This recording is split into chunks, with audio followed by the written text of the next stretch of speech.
ya, sekarang masalah terkait atau tantangan terkait penyaluran kur. Yang pertama, ini tidak hanya sebatas kur aja sebenarnya, kredit pada umumnya lah gitu. Yang pertama adalah karakter orang itu bisa berubah kapan saja. Kedua, usaha itu dinamis lah, naik turun. Itu mungkin sebuah tantangan juga terkait kredit kur ini kan. Ada intervensi pemerintah atau kayak bantuan dari pemerintah mengenai program kur ini? Karena Kami itu pas saat COVID mereka dapat subsidi bunga kembali. Jadi pas saat pembayaran angsuran itu udah langsung dari pusat kali ya penyalurannya, yang kur itu dapat subsidi bunga. Dan pemerintah hanya memberikan penyaluran aja, misalkan kuotanya berapa yang akan disalurkan, terus syarat-syaratnya gini-gini, sisanya kita yang menjalankan.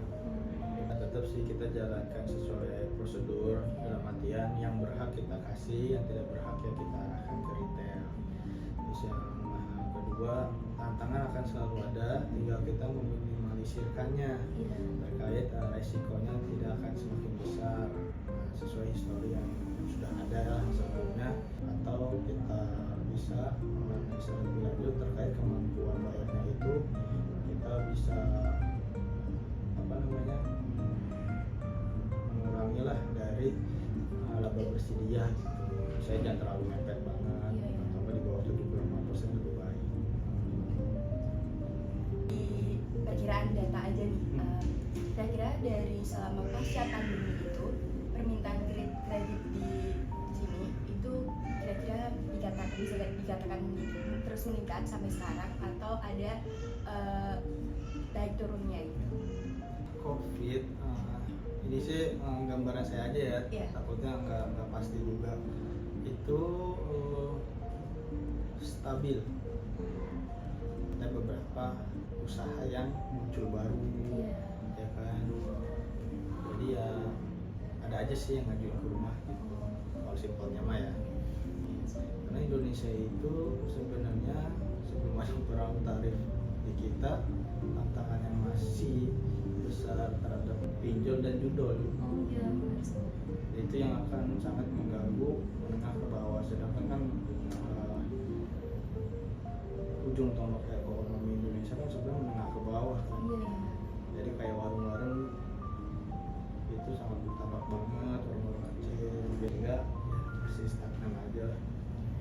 Sehingga yang kita salurin pengusaha-pengusaha mulai dari grosiran, distributor tuh lagi pada main aman malah sekarang. Ya ada yang berpikir ulang buat ngajuin kredit, atau bahkan ya selesai aja dulu kredit yang ada, bertahan dulu, udah alhamdulillah.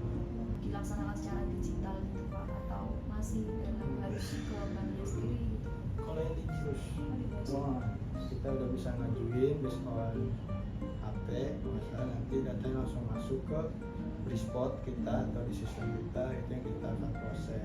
Itu masih di skala unit. Di skalanya saya masih manual sih ngajuin.